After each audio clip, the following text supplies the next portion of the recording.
Hello and नमस्ते।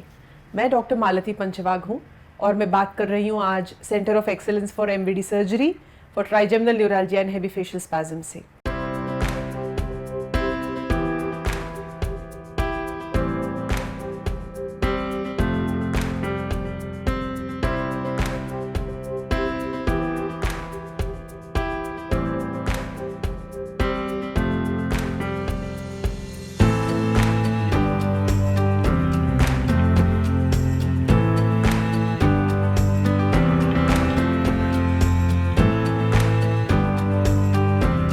Facial spasm का लक्षण क्या है? ये आंख का ऊपर या नीचे का पलक से शुरू होता है आमतौर पे, ये फड़कना शुरू होता है और ये जो है, जैसे मैंने पहले भी बोला, ये इनवॉलंटरी यानी कि पेशेंट के नियंत्रण में नहीं रहता है।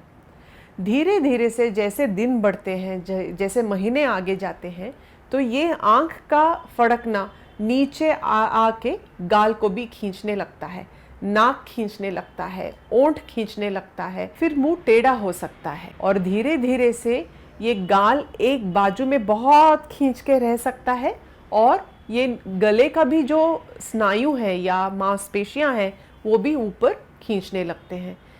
तो जो शुरू में दिन में एक बार या 2 बार होता था, तो जैसे दिन बढ़ते हैं ये दिन में ही बहुत सारी बार, काफ़ी फ्रीक्वेंसी से ये शुरू होता है। दिन में 10, 15, 20 बार होता है। जब जान पहचान वाले जो नहीं हैं वो सामने आते हैं तो ये ज़्यादा हो सकता है।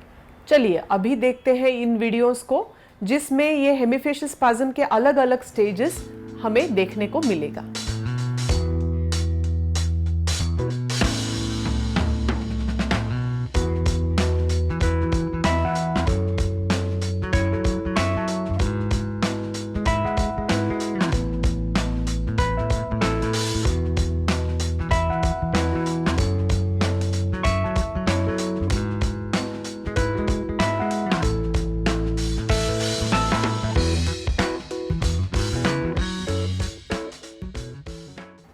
इस पेशेंट को राइट साइडेड हेमीफेशियल स्पैज़म्स है। ये एक मरीज का वीडियो है जिसको लेफ्ट साइडेड हेमीफेशियल स्पैज़म्स है।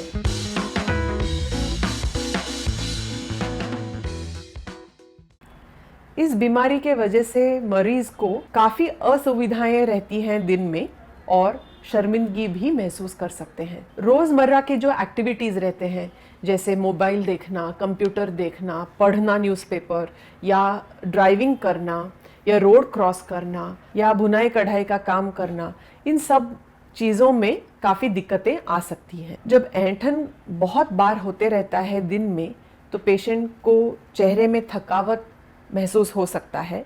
जब रात में भी ये होता ही रहता है तो स्लीप डिस्टर्बेंसेस काफ़ी कॉमन है और पेशेंट को नींद की कमतरता महसूस हो सकती है। एक्चुअली हमने देखा है कि पेशेंट के पति या पत्नी जो भी हैं वो काफ़ी सपोर्टिव रहते हैं, लेकिन पेशेंट खुद को बहुत शर्मिंदा महसूस करने लगता है। और ये सही भी है, क्योंकि घर से जब बाहर निकलता है तो अनजान लोग मिलते हैं और सबको तो वो बोल नहीं सकते हैं कि मुझे ये बीमारी है या ऐसा हुआ है, आप ज़रा प्लीज़ समझ के ले लो। एक शर्मिंदगी सी महसूस करते हैं और उनको लगता है अभी बस किसी के सामने नहीं जाना है।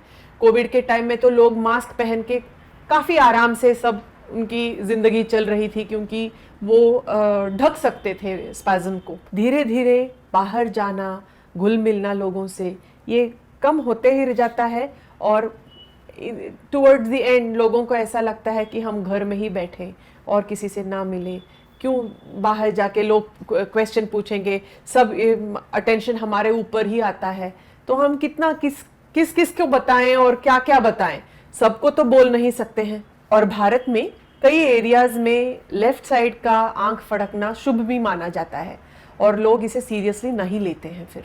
और जैसे ये बीमारी बढ़ने लगता है और मुंह पूरा खींचने लगता है एक तरफ, तब पेशेंट ज़्यादा सीरियसली इसके बारे में सोचने लगता है और हल ढूंढने लगता है। इस एमवीडी सेंटर में हम पिछले 20 बरस से इसी के ऊपर काम कर रहे हैं, तो हमारा अनुभव भी काफ़ी आया है। ये हम बहुत फोकस्ड मैनर से काम कर रहे हैं इसमें, और इसके वजह से सिंगल सर्जन जो बार बार यही सर्जरी करता है, इसका सक्सेस रेट ज़्यादा होता है, इसका रिस्क कम रहते हैं, कॉम्प्लिकेशन रेट कम होता है और फेलियर भी कम होता है। हमने अब तक 350 से ऊपर हेमीफेशियल स्पाज्म के लिए एमवीडी किए हैं और हमारा सक्सेस रेट अभी तक जो है वो 98-99% के ऊपर है। तो मैं आशा करती हूँ कि आपको ये भाग अच्छा लगा हो और हेमीफेशियल स्पाज्म के बारे में आपको और अगर जानकारी चाहिए, हमारी पूरी प्लेलिस्ट है, इसमें काफ़ी सारी वीडियोस हैं, आप ज़रूर देखें। बहुत सारे पेशेंट के एक्सपीरियंसेस भी हैं। डॉक्टर जयदेव पंचवाक जो हैं हमारे सर्जन हैं, उनके भी एक्सपीरियंस और उनका जो नॉलेज, वो जो उनके लेक्चर्स हैं वो भी हैं, वो सब ज़रूर देखें। तो मिलते हैं अगले भाग में, तब तक के लिए नमस्ते।